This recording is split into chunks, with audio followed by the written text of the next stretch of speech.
Okay, I'm actually on pattern 5. I've stitched this pattern here, and I want to tell you a couple of things that I've learned through this process. Because of these alignment marks, they're great for you to fold over your fabric.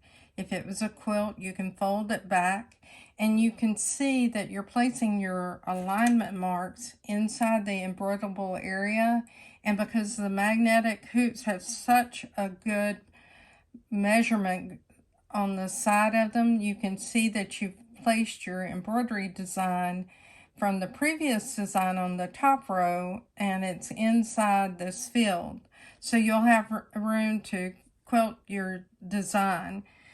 The second thing that I've decided is I'm going to go on and turn my cutters on, simply because this is not an heirloom quilt. It is a home deck project, and I just don't see myself wanting to tie off all of those threads and bury them. So I made that executive decision. The third thing I want to show you is something that I did as a quick solution, and that is that I used also that same piece of shelf liner to create what I call a leader strip.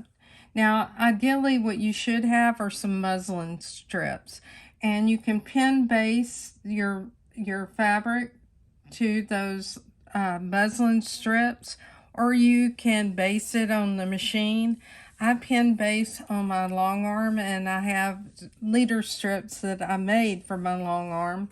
And what it does is it allows you to extend the fabric so that you can get it into a hoop. On my machine, it is on what's called a little foot frame, so you actually hoop in the quilt inside the frame.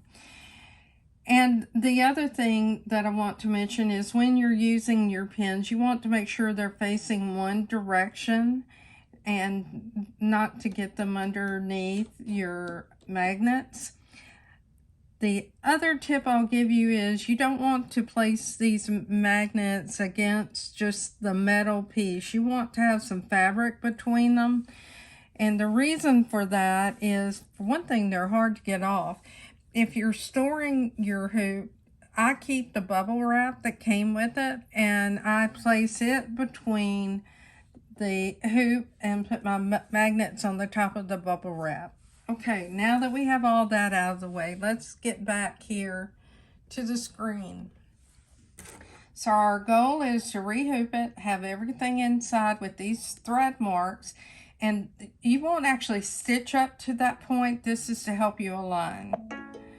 So the first thing it's telling us is, because this is actually the second design in row 4, I'm going to marry up with that end stitch of my pattern. So I'll go ahead and choose OK. Now what I want to do is to match up my laser using the move keys. We've been through this before, so you know how to do it.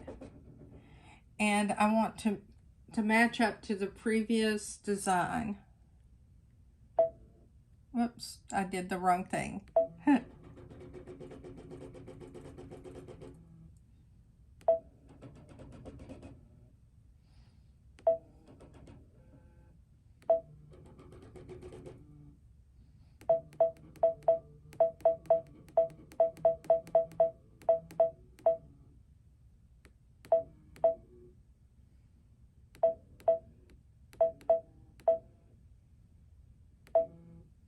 Okay, now that I've matched it up, I'll go ahead and needle down and needle up again. Make sure you pull that thread up if it's off, because you don't want it to lock in to place there.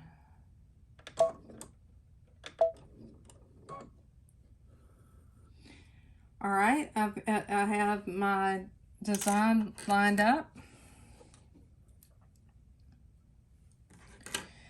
I'll go ahead and choose OK. Now I need to align to this alignment mark. So I'll rotate with the rotate keys if I'm not aligned in the upper right hand corner.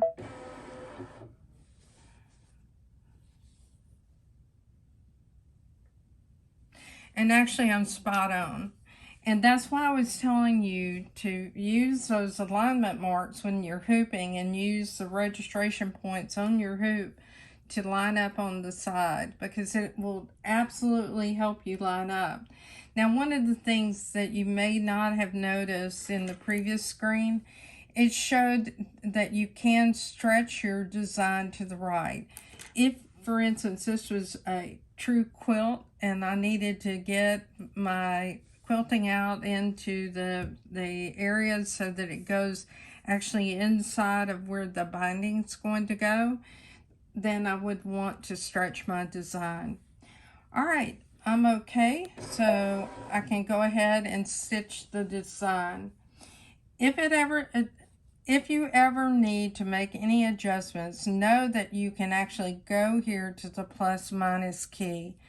At the bottom of the screen, you'll see that you can move forward and backwards in the designs. I'll try to find a picture in the manual that shows that so you can see it.